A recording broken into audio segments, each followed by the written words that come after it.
आगे नेहरू जी 1857 की महान क्रांति का जिक्र करते हैं।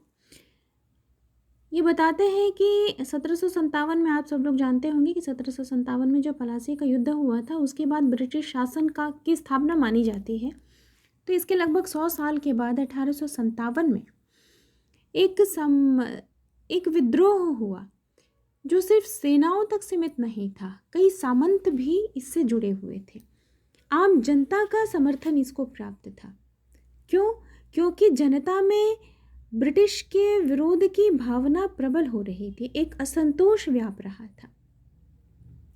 ठीक है, जो पढ़े लिखे शिक्षित नए वर्ग थे वे थोड़े उदारवादी थे और उनको लग रहा था कि शायद अंग्रेज भारत के प्रति कुछ उदार हो जाए, शायद उनके प्रशासन की नीति कुछ परिवर्तित हो।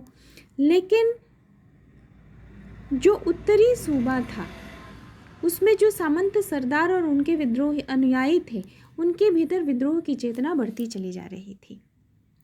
ठीक है, और मेरठ में भारतीय सेना ने बगावत शुरू कर दी मई सन 1857 में। विद्रोह की योजना अच्छी बनी थी, खुफिया तरीके से बनी थी, लेकिन संगठन की कमी हुई। ठीक है, संगठन की कमी हुई, समय से पहले ही एक विस्फोट हो गया, विद्रोह हो गया। और यह विद्रोह, हालांकि बहुत लोग सैनिक विद्रोह मानते हैं इसको, लेकिन यह सैनिक विद्रोह से कहीं अधिक था। यह एक तरह का जन आंदोलन था जिसने अंग्रेजों को ये बता दिया कि भारतीय उनसे असंतुष्ट हैं और जो भारतीय थे उनकी दृष्टि जो मुगल शासक था दिल्ली में बैठा हुआ बहादुर शाह जफर, उसकी ओर आशा भरी दृष्टि से देख रहा था। उनको ये लग रहा था, भारतीयों को ये लग रहा था, सामंतों को ये लग रहा था, विद्रोहियों को ये लग रहा था कि यहाँ से ही एक शुरुआत हो सकती है, दिल्ली का बैठा शासक इसको संभाल सकता है, वहाँ से एक नेतृत्व मिल सकता है भारत को।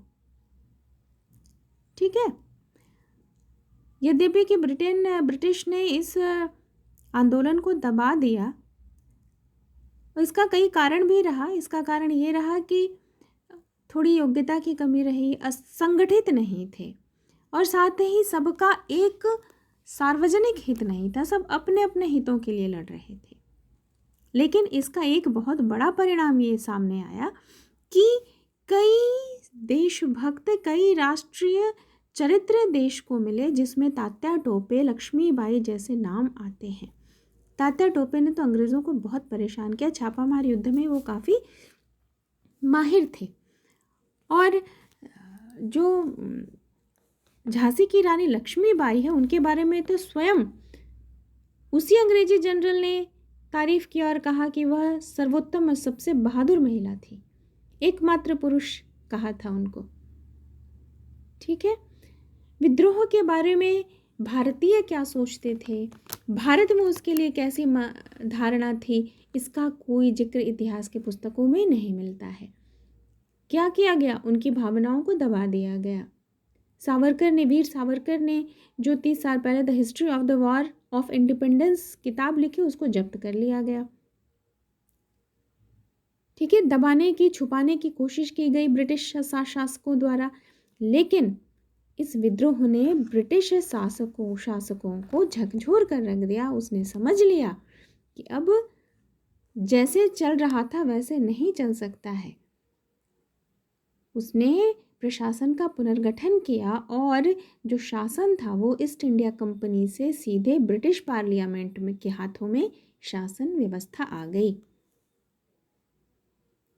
ठीक, लेकिन एक और दूसरी शुरुआत क्या हुई कि इस बगावत ने विद्रोह की चेतना से सबको परिचित किया। ठीक है, विद्रोह की चेतना से परिचित किया और एक संगठित विद्रोह की आवश्यकता लोगों ने महसूस की और इसकी तैयारी शुरू हुई।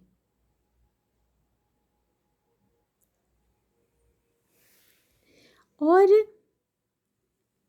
इसकी तैयारी के लिए ज़रूरी था कि जो समाज में, भारतीय समाज में कुछ परिवर्तन हो। एक परिवर्तन तो हम लोगों ने राम मोहन राय के नाम पर पढ़ा, के बारे में पढ़ा कि उन्होंने सती प्रथा जैसे बुराई से भारत को मुक्त किया। ठीक है। उसके बाद भी भारत में कई सुधारवादी आंदोलन हुए, हिंदुओं में भी हुए, मुसलमानों में भी हुए। राजा राम मोहन राय ने ब्रह्म समाज की स्थापना की और भी कई समाज की स्थापना भारत में हुई। ठीक है। और आर्य समाज, जिसने फिर से भारत की प्राचीन संस्कृति को स्थापित करने की कोशिश की और कहा कि वेदों की ओर लौटो, यानी आर्य धर्म का विकास करो। ठीक है। जिसने लड़के और लड़कियों दोनों को शिक्षित करने की बात कही, स्त्रियों की स्थिति में सुधार करने की बात कही, दलित जातियों को ऊंचा उठाने के लिए इसने बहुत अच्छा काम किया। दयानंद सरस्वती के नेतृत्व में आर्य समाज ने। ठीक। और बंगाल में श्री रामकृष्ण परमहंस थे, जिन्होंने धर्म के नाम पर समाज सुधार उनका मंतव्य नहीं था। वे धार्मिक और उदार व्यक्तित्व थे और आत्म साक्षात्कार करने के क्रम में उन्होंने ईसाई तत्वज्ञानियों से भी संपर्क किया, मुसलमानों से भी संपर्क किया। ठीक है।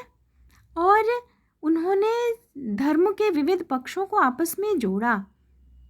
वे सांप्रदायिकता के विरोधी थे। उनके जो शिष्य थे, उनके जो मानने वाले लोग थे, उसमें हिंदू भी थे, मुसलमान भी थे, ईसाई भी थे। यानी भारत के बहुरंगी सांचे के अनुरूप व्यक्तित्व था उनका। ठीक है। इन्हीं की एक शिष्या थी रोम्या रोला, जिन्होंने उनके शिष्य विवेकानंद की जीवनी लिखी थी और विवेकानंद ने अपने गुरु भाइयों के सहयोग से रामकृष्ण मिशन की स्थापना की थी। विवेकानंद को भारत के अतीत पर गर्व था, अपनी विरासत पर गर्व था, उनका दृष्टिकोण आधुनिक था। वे भारत के प्राचीन और आधुनिक संस्कृति के सेतु माने जाते हैं। वे बांग्ला के जितने अच्छे जानकार थे, अंग्रेजी के भी उतने ही ओजस्वी वक्ता थे। उन्होंने कई अच्छी किताबें, कई अच्छी पुस्तकें उन्होंने लिखी। बहुत कम उम्र में उन्होंने भारत के धर्म और संस्कृति का परचम लहराया विदेशों में। भारत के इतिहास में सबसे प्रसिद्ध अंतर्राष्ट्रीय व्यक्तित्व के रूप में अगर हम विवेकानंद का नाम लेते हैं तो वह अतिशयोक्ति नहीं होगी। यूरोप, अमेरिका, कुस्तुनतुनिया, मिस्र, चीन, जापान, हर जगह वो गए और जो लोग भी विवेकानंद से एक बार मिल लेते थे, इनके संदेश को भूल नहीं पाते थे। लोग इनके व्यक्तित्व से बहुत प्रभावित होते थे। ठीक है।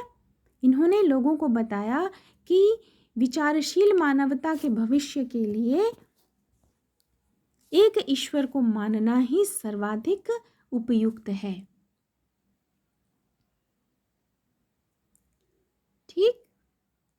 इन्होंने कर्मकांड को अनावश्यक माना, छुआछूत की भावना की घोर निंदा की। ठीक है। अर्थात भारत में एक नए तरह के सामाजिक आंदोलन चलने शुरू हुए, जिसमें कई लोगों का नाम आता है। विवेकानंद, रामकृष्ण परमहंस, दयानंद सरस्वती, ऐसे कई नाम आते हैं।